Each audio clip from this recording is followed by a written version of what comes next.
भागवत पुराण के अंदर हम देखते हैं एक श्लोक आता है, कृष्ण स्वधाम उपगते धर्म ज्ञान दिवि सह कलो दष्ट नशा में स पुराणार उधोनोतीतः के इसमें बताया गया है कि कृष्ण स्वधाम उपगते, जब भगवान श्री कृष्ण इस भौतिक संसार से ही वापस जा रहे थे, हाँ, तो कहा गया है कि धर्म ज्ञान क्या हो गया, कॉम्प्रोमाइज हो गया।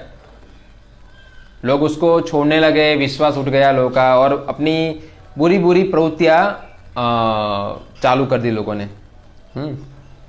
कलो दशामेश, यानी कलयुग आ गया, भगवान गए और कलयुग आ गया। और कलयुग में क्या था, अधर्म, अज्ञान, ये सब कुछ कलयुग के अंदर पाया जाता है। कलयुग के लक्षण का मतलब क्या होता है, अज्ञान और अधर्म। तो वेद व्यास ने इसके प्रभाव से सबको मुक्त करने के लिए, जो लोग बचना चाहते हैं इस कलयुग के प्रभाव से, तो उसके लिए क्या किया, हाँ, श्रीमद् भागवत पुराण की रचना की, यानी उसका उदय हुआ, श्रीमद् भागवत पुराण का उदय हुआ, समझे।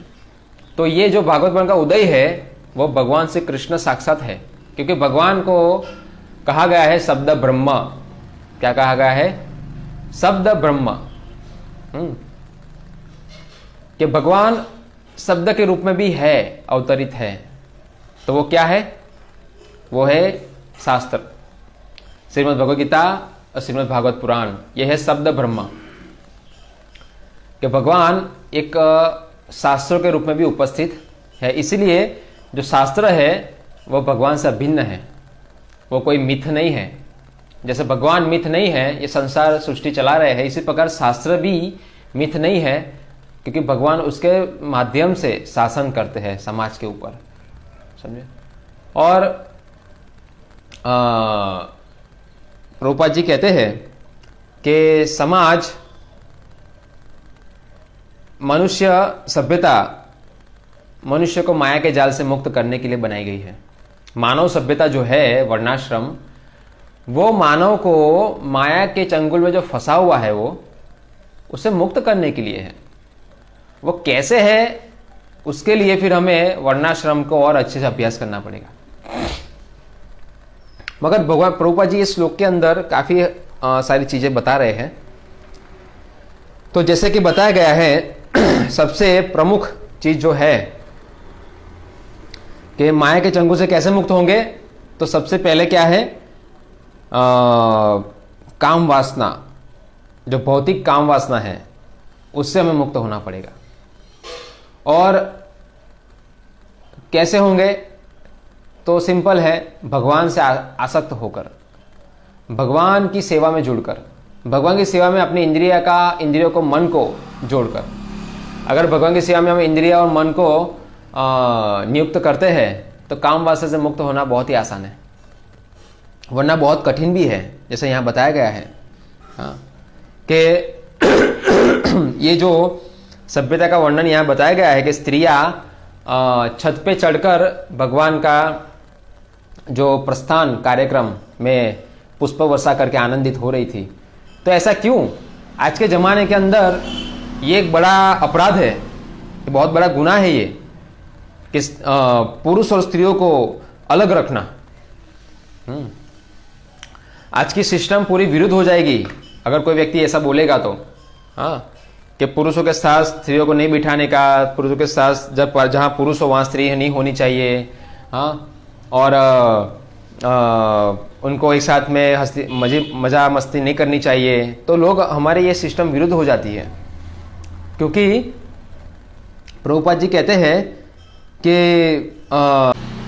इसीलिए वैदिक ज्ञान हमें झूठी सुंदरता के प्रति आक्रोश होने से मना करता है, लेकिन चूंकि अब हम अविद्या के अंधकार में है, श्रील प्रभुपाद जी लिखते हैं कि हम लोग अभी अविद्या के अंधकार में फंसे हुए हैं। इसीलिए हम लोग ये जो वैदिक सभ्यता के जो गुण हैं उसको हम स्वीकार नहीं कर पा रहे हैं, क्योंकि उसका जो विज्ञान है वो बताने के लिए आज कोई भी स्कूल यूनिवर्सिटी में वो अभ्यासक्रम नहीं है। वरना हम इस प्रकार की जो आज स्त्रियों को स्वतंत्रता जो दी जा रही है, तथाकथित स्वतंत्रता, हालांकि वो स्वतंत्रता नहीं है, वो स्त्रियों का अपमान है। क्योंकि समाज के अंदर स्त्रियों को विशेष बुद्धि नहीं है, क्योंकि स्त्रियों का जो कर्तव्य है, रक्षा है, वो उनको पता नहीं किस प्रकार होती है। इसीलिए स्त्रियों को अच्छा लगता है कि आज हमें बहुत ही आज़ादी मिल गई, हम जो भी चाहे वो कर सकते हैं, और हम भी पुरुष के समान हमें एक हक मिल गया है। तो वो उनको पता नहीं है कि उससे उनको क्या हानि हो रही है। वो समझना बहुत जरूरी है। शिला प्रभुपाद जी लिखते हैं कि वैदिक सभ्यता के अंदर स्त्रियों को इतनी आज़ादी नहीं थी। तो उसका मतलब यहाँ तो बताया गया कि स्त्रियाँ तो खुश थी, वो तो लज्जा के साथ आनंदित हो रही थी। तो उसका मतलब यहाँ थोड़ी स्त्रियाँ चिल्ला नहीं रही कि हमारा शोषण हो रहा है, कृष्ण जा रहे हैं तो हमें ऊपर रखकर ये क्यों सब। क्योंकि भगवान श्री कृष्ण जो ऊपर से वर्षा स्त्रियाँ कर रही थी, उनकी भी सेवा स्वीकार की। भगवान ऐसा नहीं कि जो सामने दिखते हैं उनको ही देखते हैं, ऐसा कुछ नहीं है। भगवान की हर इंद्रियों का काम करती है, समझे कि नहीं। तो इसलिए ये कहना उचित नहीं है कि स्त्रियों के साथ अन्याय हुआ, ऐसा, बल्कि ये स्त्रियों के साथ न्याय हो रहा था। स्त्रियों की जो रक्षा होना, वो उनके लिए न्याय है। और रक्षा कैसे होती थी? उनको पुरुष के आश्रय में रहना होता था।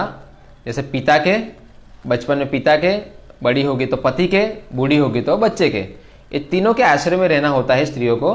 क्यों?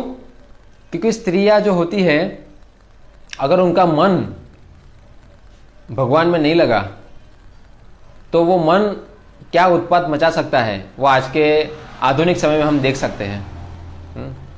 आज हम देखते हैं कि आधुनिक समय के अंदर इतनी आज़ादी दी गई है स्त्रियों को, हर एक व्यक्ति को, कि हम देख सकते हैं कि हर एक के हाथ में मोबाइल है।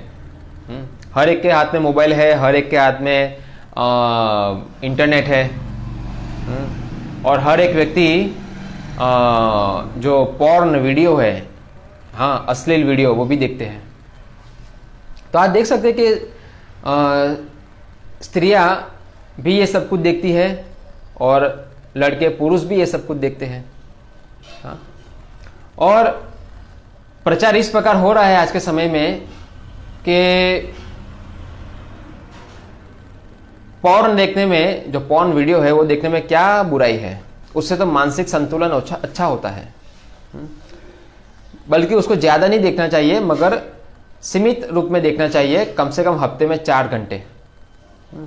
अगर हफ्ते में 4 घंटे हम देखेंगे तो हमारा जो मन है वो अच्छा हो जाएगा।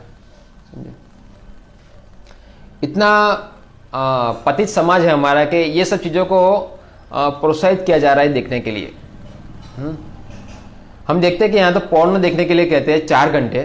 अजाब मिलने तो सिर्फ कुछ मिनट ही वेश्या को एक पुरुष के संग करते हुए देख लिया था, और क्या हालत हुई उसकी। हाँ, उससे उसके अंदर विकृति आ गई, वो वेश्या को ले आया, उसे संतान उत्पत्ति की और इतने दुनिया भर के पाप किए, और उसका अंत क्या था? नरक। यमराज के दूत लेने आ गए थे। वो तो अच्छा है कि उस समय बच्चों का सबका नाम भगवान के नाम से रखते थे, तो वो बच गया। हाँ, कि नारायण, अपने बच्चे को बुलाया नारायण करके, तो भगवान के दूत आ गए और वहाँ पर उसका रक्षा हुआ। तो हमारे वैदिक के अंदर इतने सारे आदर्श हैं, हम इसको छोड़ क्यों रहे हैं? और आज हम तथाकथित घटिया लोगों के जो विज्ञापन है उसके साथ हम दे रहे हैं, बल्कि जो लोग हमें पाप करने के लिए प्रेरित कर रहे हैं, ये सब देखो ऐसा कह रहे हैं, समझे कि नहीं। और फिर हस्त मैथुन करो, स्त्रियां भी करे पुरुष भी करे।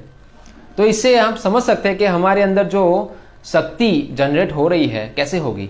और आज हम देखते हैं वैदिक समय के अंदर तो दूध भी शुद्ध होता था, गाय का घी भी शुद्ध होता था, खाना पीना सब कुछ शुद्ध होता था। सोचिए, तब भी वो लोग हस्त मैथुन नहीं करते थे। सोचिए, वो लोग अवैध संबंध नहीं करते थे, अपनी शक्ति को शक्तिमान की सेवा में लगाते थे, जो भगवान श्री कृष्ण है। इसलिए वहां पर लोग को वीर्यवान कहा जाता था। और आज हम इतना घटिया खाना खाते हैं, इतना हाइब्रिड, और कोई शुद्धता नहीं है, और हस्त मैथुन को इतना प्रमोट किया जा रहा है। सोचिए, ये कैसे ये समाज की जो शक्ति है, न्यू जनरेशन, उसको नष्ट कर रहे हैं लोग। हमें ऐसा लग रहा है कि सब कुछ अच्छा हो रहा है, मगर अच्छा नहीं हो रहा है। मानसिक तरीके से लोग खाली है, हाँ, मानसिक रूप से लोग गरीब हो गए हैं।